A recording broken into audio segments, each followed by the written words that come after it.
So what's a criminal's best asset? His liability. Get it? Liability. Ah, that's genius. Perfect.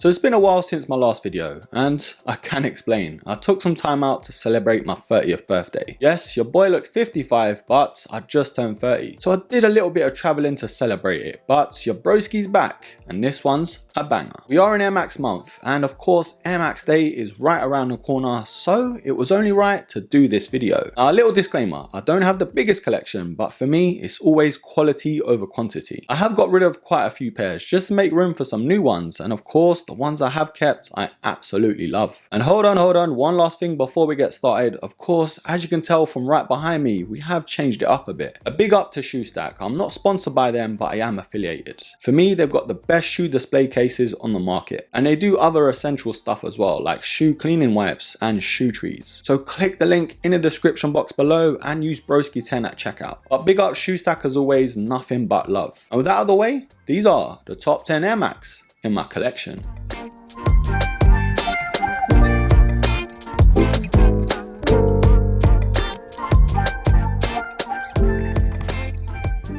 Now this video is in no particular order just because it would have been too hard for me. Yes, I've got my favorites, but that top spot, there's only one winner. But starting off first, it is of course the Air Max 90 Bacon. The collaboration with Dave Quality Meats created one of the most iconic shoes to the Air Max 90. Therefore one that stands out amongst the crowd, and for the right reasons. The colorway is so unique, and even the retro that we had to this shoe, the quality is right up there. And another thing I love about sneakers is the story on how they came about.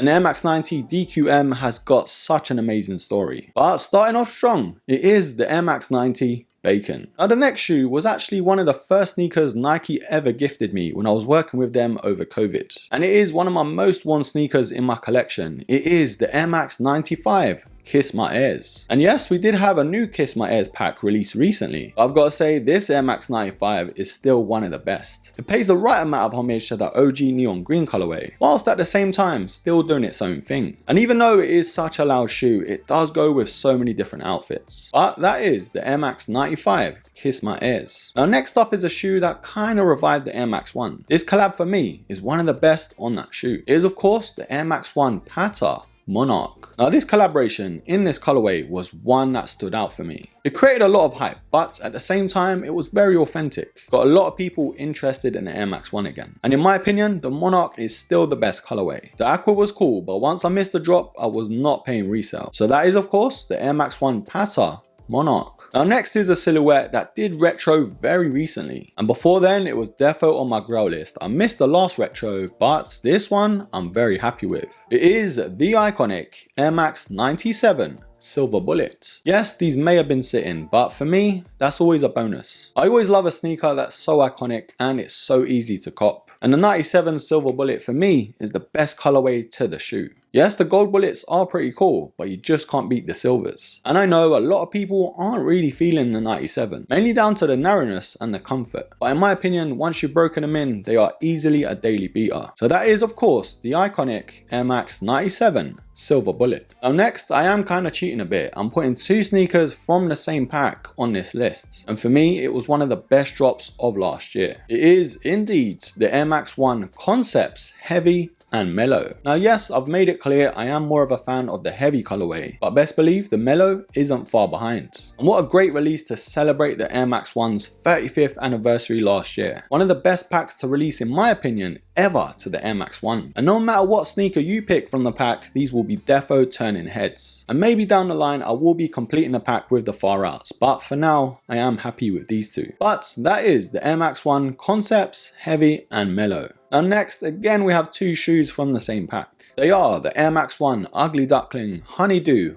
and Pecan. Now this pack for me is a weird one. Every time I think I like one colorway over the other, it always switches. And I just can't wait for the weather to finally get better so I can actually wear these. And in the UK, there's only 2 seasons, there's never 4. And at the moment, it's still pretty much winter. So I've got to wait for those 2 weeks in the summer that we get. But with that waffle aside, it was an amazing time to round off last year with the Air Max One Ugly Duckling. Both of these colorways were very easy to pick up, and yes, the QC wasn't the greatest. But with that aside, one of the best colorways to the Air Max One that we've had in recent years. And I won't lie, Nike have defo stepped up with their suede. This pack had to make this list. It is of course the Air Max One Ugly Duckling. Now next is a shoe that was my first ever Air Max as a kid. No, it's not in this colorway, but this model I will always have a soft spot for. Next to make the list is the Air Max BW Coded Nature. So the Air Max BW kind of had a little moment recently. For me, in my opinion though, it didn't get as much love as it should have from Nike. They were like, have a couple colorways and we'll see you in about 5 years. I was hoping to see some collabs on the shoe or even more colorways. But the Coded Nature though, for me, is a summertime banger. Pastel colors do make it a very unique colorway, and the Air Max BW is always a fan favorite for me. But it just had to make this list, the Air Max BW Coded Nature.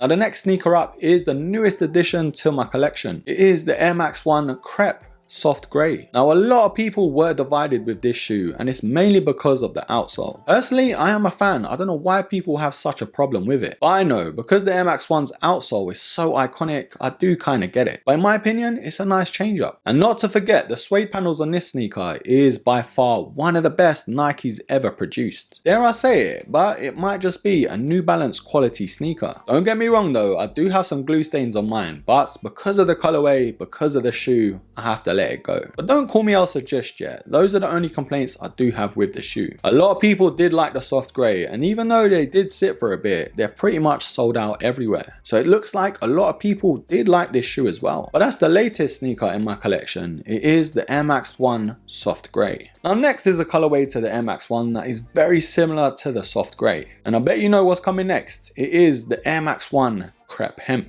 Now last year we had the first retro since 2004, and it got a lot of people talking. A lot of OG sneakerheads did really like the shoe, but they weren't as impressed as the OG. Some panels were a little bit different, but for me, I didn't have a problem. For me though, the Crepe Hemp was by far one of my favorite pickups from last year. And in my opinion, this is one of those shoes you only wear if you're going out. Because of the colorway and the materials, you don't really want to ruin them. It is the Air Max One Crepe Hemp. Right, I have left the best till last because this is my favorite Air Max of all time. It is the Air Max 90 Infrared. I waited so long to pick up this retro in 2020 and I couldn't wait to get them. Growing up as a kid, this was the sneaker I constantly kept seeing. Yes, don't get me wrong, the Air Max One is special and all, but for me, it's always been the Air Max 90. And there's nothing better than this OG Infrared. And I'm very careful when I wear these because who knows when the next retro is. And I'm not sure if it's because of nostalgia, but this sneaker will always sit at the top of my list for my favorite sneaker of all time. So the cherry on that bakewell, the cream of the crop, it is of course the Air Max 90 Infrared. I do hope you like this top 10 sneaker list, and if you want to see more, comment them down below. The last top 10 I did was actually 9 and the one before that was 11, so my maths is really all over the place. Anyways broskies, I'm gonna love you and leave you there. Don't forget to like, comment, subscribe, share, and till the next episode, take care.